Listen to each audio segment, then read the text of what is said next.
Welcome. Solutions section 6 colligative properties. ഈ ടോപ്പിക്കിലെ മൂന്നാമത്തെ ക്ലാസ്സാണിത്. 3 colligative properties നമ്മൾ ചർച്ച ചെയ്തു കഴിഞ്ഞു. ഇന്നത്തെ ക്ലാസ്സിൽ 4ാമത്തെ colligative property osmotic pressure discuss ചെയ്യാൻ പോവുകയാണ്. ആദ്യം നമുക്ക് ഓസ്മോസിസ് എന്താണെന്ന് നോക്കാം. Question number 59. Define osmosis. Spontaneous flow of solvent molecules from pure solvent to solution. From pure solvent to solution through a semi-permeable membrane is called osmosis. എന്താണ് osmosis? Pure സോൾവെന്റിൽ നിന്ന് സൊല്യൂഷനിലേക്ക് സോൾവെന്റ് മോളിക്യൂൾസ് ഫ്ലോ ചെയ്യുന്നു. എന്തിലൂടെയാണ് flow ചെയ്യുന്നത്? Semi permeable മെംബ്രെയിനിലൂടെ. ഇതിനെ വിളിക്കുന്ന പേരാണ് ഓസ്മോസിസ്. ഈ ഫ്ലോ സ്പോണ്ടാനിയസ് ആണ്, അതായത് സ്വന്തം ഇഷ്ടപ്രകാരം നടക്കുന്നതാണ്. സ്വമേധയാ നടക്കുന്ന പ്രോസസ്സുകളെ നമ്മൾ സ്പോണ്ടാനിയസ് പ്രോസസ്സ് എന്നാണ് വിളിക്കുന്നത്. നാച്ചുറൽ പ്രോസസ്സ് കഴിഞ്ഞ വർഷം പഠിച്ചതാണ്. അപ്പോൾ സോൾവെന്റും സൊല്യൂഷനും ഒരു സെമി പെർമിയബിൾ മെംബ്രെയിൻ കൊണ്ട് സെപ്പറേറ്റ് ചെയ്താൽ സോൾവെന്റ് മോളിക്യൂൾസ് പ്യുവർ സോൾവെന്റിൽ നിന്ന് സൊല്യൂഷനിലേക്ക് ഫ്ലോ ചെയ്യും. സ്വന്തം ഇഷ്ടപ്രകാരം ഫ്ലോ ചെയ്യും. ഇതിനെയാണ് ഓസ്മോസിസ് എന്ന് വിളിക്കുന്നത്. Spontaneous flow of solvent molecules from pure solvent to solution through a semi-permeable membrane is called osmosis. ഒരു ഡെഫിനേഷനും കൂടെ ഉണ്ട്.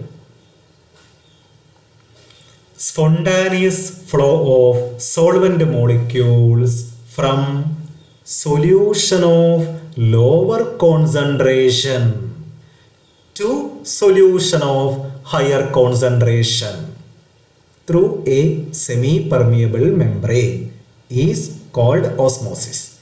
കോൺസെൻട്രേഷൻ കുറഞ്ഞ സൊല്യൂഷനിൽ നിന്നും കോൺസെൻട്രേഷൻ കൂടിയ സൊല്യൂഷനിലേക്ക് സോൾവെന്റ് മോളിക്യൂൾസ് സെമി പെർമിയബിൾ മെംബ്രെയിനിലൂടെ ഫ്ലോ ചെയ്യും. ഇതിനെയും എന്ത് വിളിക്കാം? ഓസ്മോസിസ് എന്ന് വിളിക്കാം. Spontaneous flow of solvent molecules from solution of lower concentration to solution of higher concentration through a semi-permeable membrane is called osmosis. ഒന്നുകൂടെ വിശദമാക്കാം. നോക്കൂ, ഈ ഡയഗ്രാം ഈ മഞ്ഞ നിറത്തിൽ കാണിച്ചിരിക്കുന്നത് സെമി പെർമിയബിൾ മെംബ്രെയിനാണ്. ഇത് ഡൈല്യൂട്ട് സൊല്യൂഷനാണ്. ഇത് കോൺസെൻട്രേറ്റഡ് സൊല്യൂഷൻ. ഡൈല്യൂട്ട് സൊല്യൂഷനിൽ നിന്നും സോൾവെന്റ് മോളിക്യൂൾസ് കോൺസെൻട്രേറ്റഡ് സൊല്യൂഷനിലേക്ക് ഫ്ലോ ചെയ്യും. എന്തിലൂടെ? സെമി പെർമിയബിൾ മെംബ്രെയിനിലൂടെ. ഇതിനെയാണ് ഓസ്മോസിസ് എന്ന് വിളിക്കുന്നത്. ഓക്കെ, ഒന്നുകൂടെ ക്ലിയർ ആക്കാം. ഒരു എക്സ്പെരിമെന്റ്, ഇതിനെ തിസിൽ ഫണൽ എക്സ്പെരിമെന്റ് എന്നാണ് വിളിക്കുന്നത്. ഒരു ബീക്കറിൽ വെള്ളമെടുക്കുക. ഒരു തിസിൽ ഫണലിൽ ഷുഗർ സൊല്യൂഷൻ എടുക്കണം, പഞ്ചസാര ലായനി. ഇതിൻ്റെ വായ്ഭാഗം നമ്മൾ സെമി പെർമിയബിൾ മെംബ്രെയിൻ കൊണ്ട് അടച്ചിട്ടുണ്ട്. ഷുഗർ സൊല്യൂഷൻ്റെ ഇനീഷ്യൽ ലെവൽ ഇവിടെയാണ്. ഇനി എന്താണ് സംഭവിക്കുക? വെള്ളം സെമി പെർമിയബിൾ മെംബ്രെയിനിലൂടെ തിസിൽ ഫണലിൻ്റെ ഉള്ളിലേക്ക് പ്രവേശിക്കും. കാരണം ഓസ്മോസിസ്. അപ്പോൾ ഇനീഷ്യൽ ലെവൽ എന്ത് ചെയ്യും? ചേഞ്ച് ചെയ്യും. ഷുഗർ സൊല്യൂഷൻ്റെ ലെവൽ ഉയരും. കണ്ടോ, ഇതാണ് ഫൈനൽ ലെവൽ. അപ്പോൾ ഓസ്മോസിസ് നടക്കുന്നുണ്ട് എന്ന് തെളിയിക്കാനുള്ള പരീക്ഷണമാണിത്. സോൾവെന്റ് മോളിക്യൂൾസ് അല്ലേ, പ്യുവർ സോൾവെന്റിൽ നിന്നും സൊല്യൂഷനിലേക്ക് ഫ്ലോ ചെയ്യുന്നു. വെള്ളം സെമി പെർമിയബിൾ മെംബ്രെയിനിലൂടെ ഷുഗർ സൊല്യൂഷനിലേക്ക് ഫ്ലോ ചെയ്യുന്നു. ഇത് ഓസ്മോസിസ് തെളിയിക്കാനുള്ള ഒരു പരീക്ഷണമാണ്. Water molecules enter into sugar solution due to osmosis. So the level of the sugar solution in the thistle funnel increases. thistle funnel-ലെ ഷുഗർ സൊല്യൂഷൻ്റെ ലെവൽ എന്ത് ചെയ്യുന്നു? ഇൻക്രീസ് ചെയ്യുന്നു, റേസ് ചെയ്യുന്നു. ഓക്കെ, ഇനി സെമി പെർമിയബിൾ മെംബ്രെയിൻ എന്താണെന്ന് നോക്കാം. സോൾവെന്റ് മോളിക്യൂൾസിനെ മാത്രം കടത്തിവിടുന്ന മെംബ്രെയിൻ. സോൾവെന്റ് മോളിക്യൂൾസിനെ മാത്രം കടത്തിവിടുന്ന മെംബ്രെയിനാണ് semi permeable membrane. Membranes that allow the passage of only solvent molecules through it are known as semi-permeable membranes. Example, egg membrane, animal membrane, vegetable membrane. അല്ലേ, ഇതൊക്കെ സെമി പെർമിയബിൾ മെംബ്രെയിൻസ് ആണ്. Okay, അടുത്ത ചോദ്യം നമ്മുടെ കോളിഗേറ്റീവ് പ്രോപ്പർട്ടി എത്തി. Define osmotic pressure.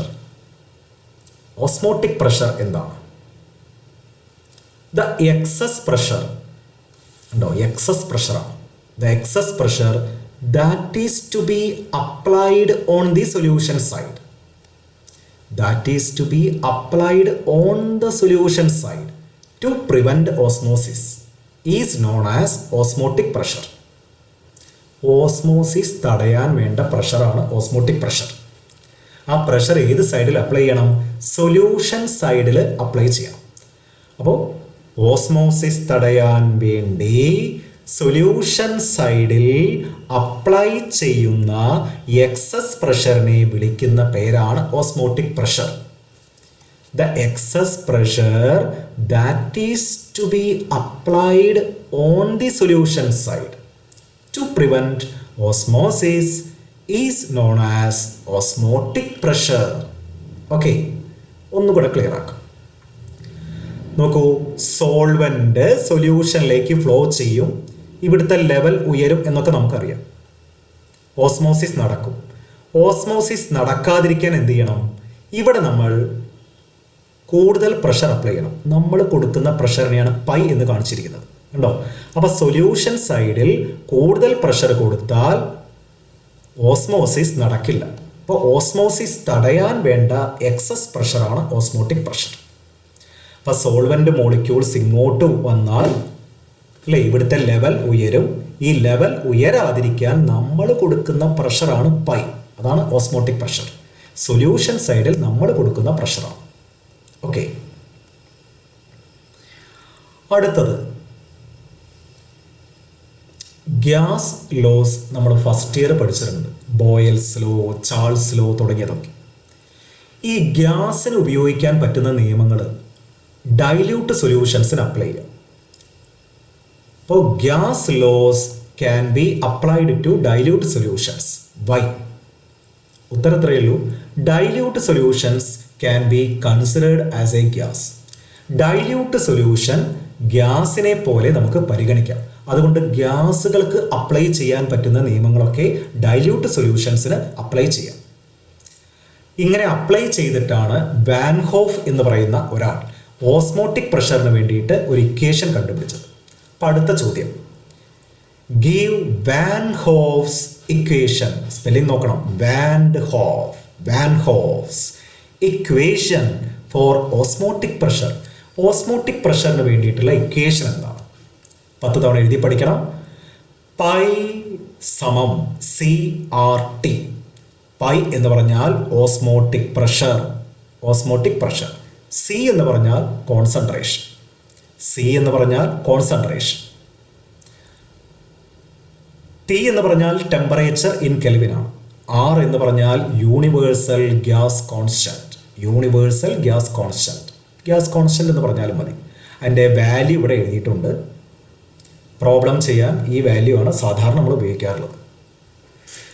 0.0821 litre atmosphere per kelvin per mole. ഇത് പഠിച്ചു വെക്കാം. പൈ എന്ന് പറഞ്ഞാൽ ഓസ്മോട്ടിക് പ്രഷറാണ്. പൈ എന്ന് പറഞ്ഞാൽ ഓസ്മോട്ടിക് പ്രഷറാണ്. എഴുതണം. പൈ എന്ന് പറഞ്ഞാൽ ഓസ്മോട്ടിക് പ്രഷറാണ്. Pi is osmotic pressure. Okay, അപ്പോൾ എല്ലാ ടേംസും ക്ലിയർ ആയി. ഓസ്മോട്ടിക് പ്രഷറാണ്. ഇക്വേഷൻ ഒന്ന് മാറ്റാം. സി എന്ന് പറയുന്ന സ്ഥലത്ത് കോൺസെൻട്രേഷൻ എന്ന് പറയുന്ന സ്ഥലത്ത് N2/V എന്ന് എഴുതാം. കോൺസെൻട്രേഷന് പകരം N2/V എന്ന് എഴുതാം. N2 എന്ന് പറഞ്ഞാൽ നമുക്കറിയാം number of moles of solute. N2 എന്ന് പറഞ്ഞാൽ number of moles of solute ആണ്. Number of moles of solute. V എന്ന് പറഞ്ഞാൽ volume of the solution in litre. ലിറ്ററിൽ തന്നെ എഴുതണം, കാരണം ആറിൻ്റെ യൂണിറ്റ് ലിറ്ററിലാണ് വരുന്നത്.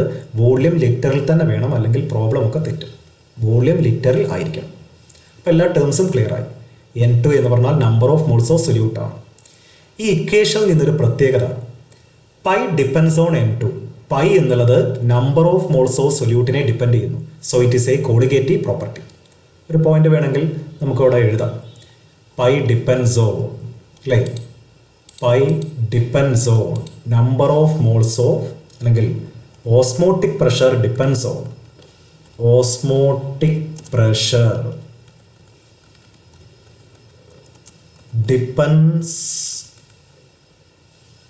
depends on number of moles of solute. Number of moles of solute. So it is a colligative property. നമ്മൾ തെളിയിച്ചു. So it is a colligative property. ഈ point നമ്മൾ എഴുതിയിരുന്നില്ല. അപ്പോൾ pi depends on N2. Pi എന്നുള്ളത് N2നെ depend ചെയ്യും. So it is a colligative property. Osmotic pressure ഒരു colligative പ്രോപ്പർട്ടിയാണ്. Osmosis colligative property അല്ല. ഓസ്മോട്ടിക് പ്രഷർ എന്താണ്? കോളിഗേറ്റീവ് പ്രോപ്പർട്ടിയാണ്. ഓസ്മോട്ടിക് പ്രഷർ കോളിഗേറ്റീവ് പ്രോപ്പർട്ടിയാണ്. Because pi depends on N2. ഈ പോയിന്റ് നോട്ട് ചെയ്യണം. N2 നമുക്കറിയാം, V നമുക്കറിയാം. ഇനി N2നെ നമുക്ക് മാറ്റി എഴുതാം. N2നെ നമുക്ക് മാറ്റി എഴുതാം. അത് താഴെ എഴുതിയിട്ടുണ്ട്, നോക്കാം. അപ്പോൾ M2W2. M2 എന്ന് പറഞ്ഞാൽ മോളാർ മാസ് ഓഫ് സൊല്യൂട്ടാണ്. W2 mass of the സൊല്യൂട്ടാണ്.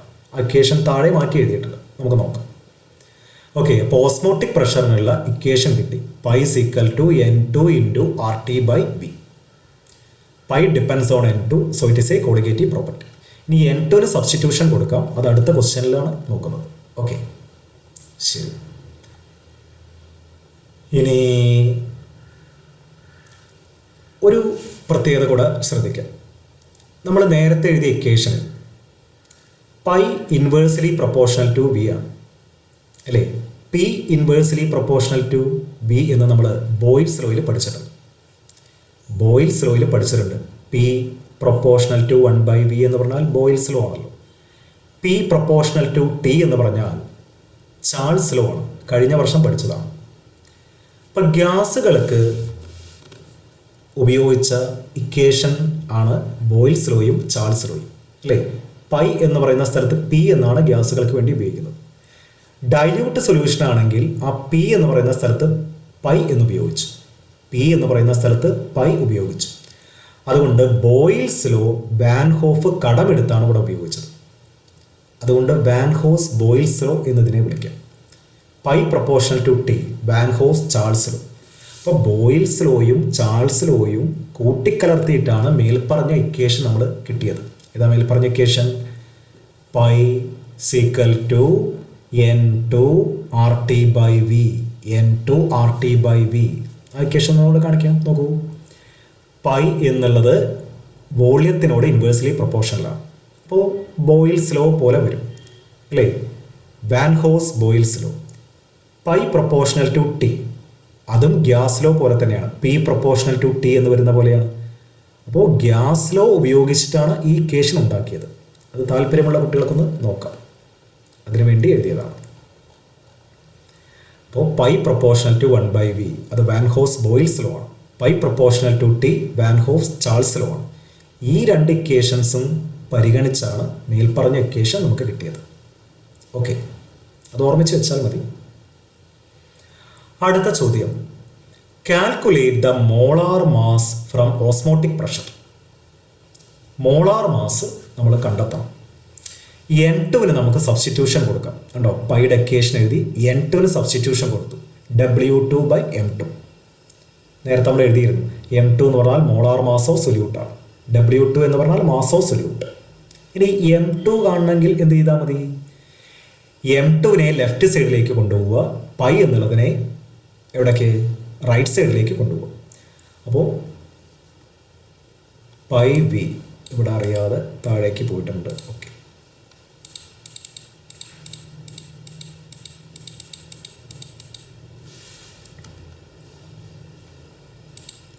കാര്യം ചെയ്യാം, ഇക്വേഷൻ അങ്ങോട്ട് താഴ്ത്തിക്കും.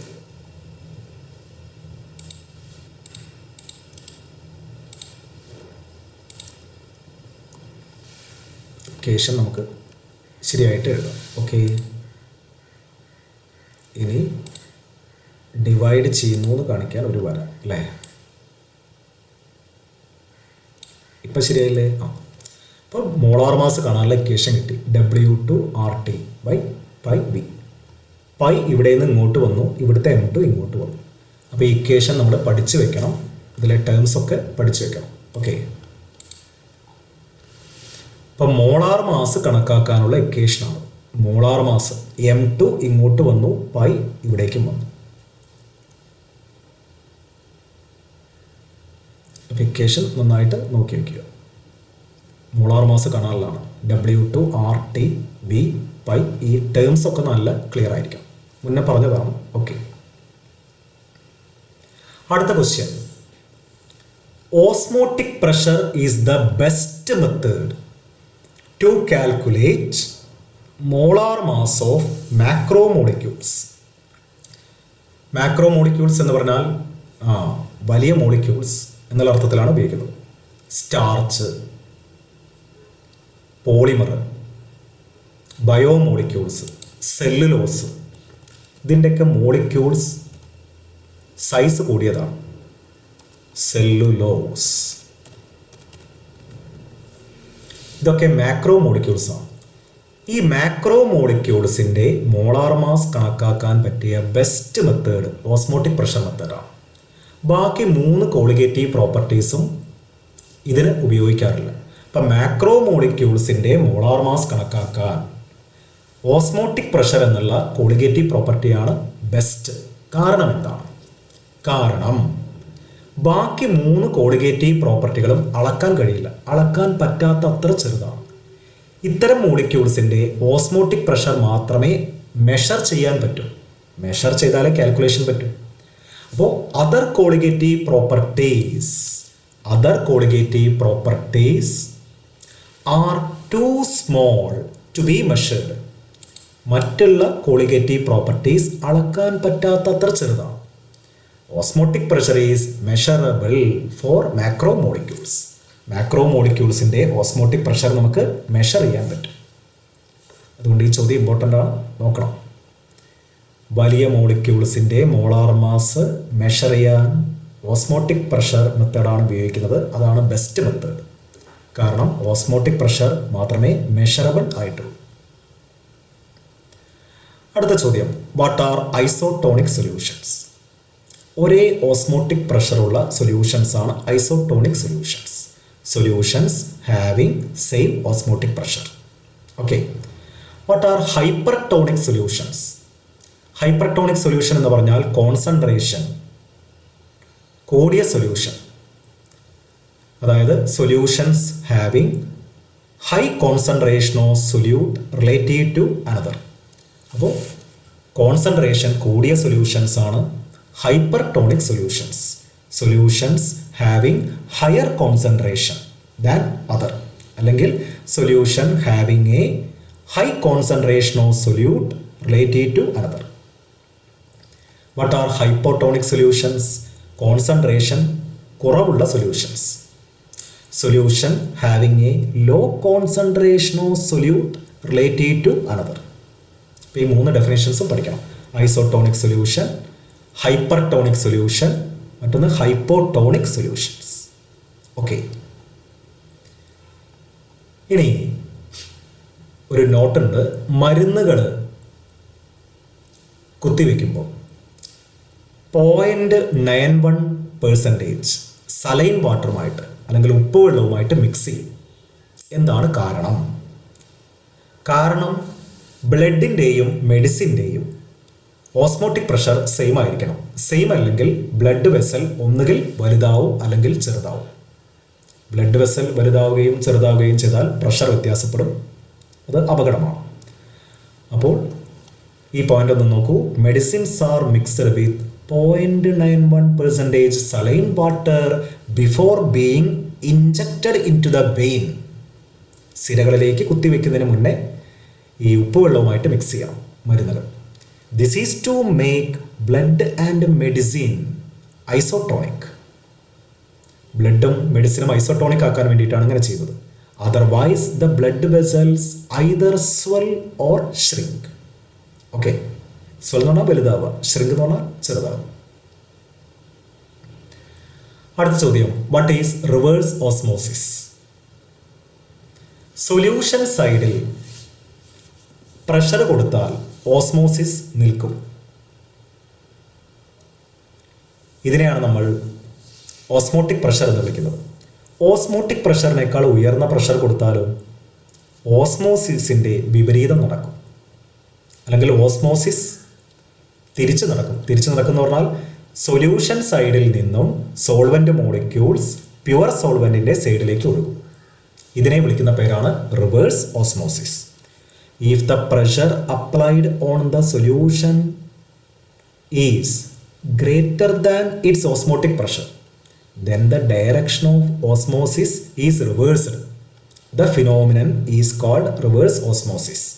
അപ്പോൾ സൊല്യൂഷൻ സൈഡിലെ പ്രഷർ ഓസ്മോട്ടിക് പ്രഷറിനേക്കാൾ കൂട്ടിയാൽ ഓസ്മോസിസ് റിവേഴ്സ് ആയി മാറും. ഇതിനെയാണ് റിവേഴ്സ് ഓസ്മോസിസ് എന്ന് വിളിക്കുന്നത്.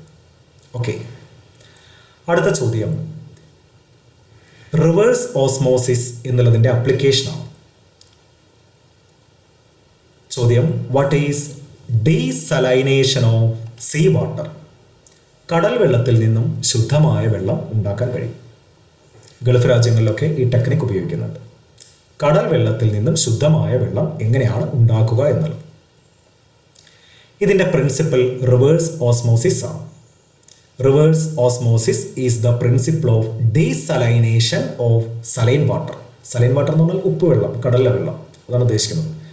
കടൽ വെള്ളത്തിലെ ഉപ്പൊക്കെ മാറ്റി അല്ലെങ്കിൽ സോൾട്ടുകളൊക്കെ മാറ്റി ശുദ്ധമായ വെള്ളം എങ്ങനെ കിട്ടും?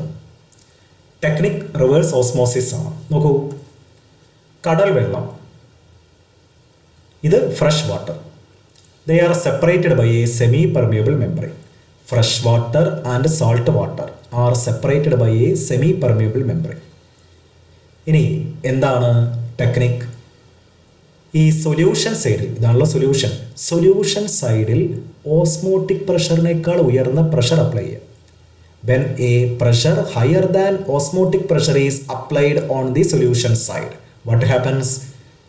Water molecules, that is solvent molecules, flow into fresh water compartment. ഈ കമ്പാർട്ട്മെൻറ്റിലേക്ക് ഒഴുകും. അപ്പോൾ കടൽ വെള്ളത്തിൽ നിന്നും നല്ല വെള്ളം കിട്ടും. ഇതാണ് ടെക്നിക്ക്. അപ്പോൾ ഫ്രഷ് വാട്ടറും സാൾട്ട് വാട്ടറും ഇങ്ങനെ സെപ്പറേറ്റ് ചെയ്യുക, സെമി പെർമിയബിൾ മെംബ്രെയിൻ ഉപയോഗിച്ച് ഇവിടെ ഒരു ഹൈ പ്രഷർ കൊടുക്കുക, ഓസ്മോട്ടിക് പ്രഷറിനേക്കാൾ ഉയർന്ന പ്രഷർ കൊടുക്കുക. അപ്പോൾ കടൽ വെള്ളത്തിലെ വെള്ളം മാത്രം ഈ ഫ്രഷ് വാട്ടർ കമ്പാർട്ട്മെൻറ്റിലേക്ക് ഒഴുകും. അത് നമുക്ക് പുറത്തേക്ക് എടുക്കാം. അപ്പോൾ ഈ ചിത്രം വരയ്ക്കുക അല്ലേ. When a pressure higher than osmotic pressure is applied on the salt water compartment അല്ലേ, pure water flows into fresh water compartment through the semi permeable membrane. അപ്പോൾ കടൽ വെള്ളത്തിൽ നിന്നും നല്ല വെള്ളം ഉണ്ടാക്കാം. ഇതിനെ ഡീസലൈനേഷൻ എന്നാണ് വിളിക്കുന്നത്. ഇതിൻ്റെ പിന്നിലുള്ള പ്രിൻസിപ്പിൾ ഏതാണ്? Reverse osmosis. ഓക്കെ, അപ്പോൾ നമ്മൾ ചർച്ച ചെയ്ത ടോപ്പിക് ഓസ്മോട്ടിക് പ്രഷർ എന്ന് പറയുന്ന ടോപ്പിക്കാണ്. ഓസ്മോട്ടിക് പ്രഷർ അത് കോളിഗേറ്റീവ് പ്രോപ്പർട്ടിയാണ്. അതിനുള്ള ഇക്വേഷൻ നമ്മൾ പഠിച്ചു. അതിൽ നിന്നും മോളാർ മാസ് കണ്ടെത്തുന്ന രീതി പഠിച്ചു. റിവേഴ്സ് ഓസ്മോസിസ് എന്താണെന്ന് നോക്കി. ബാക്കി അടുത്ത ക്ലാസ്സിൽ. ഓക്കെ.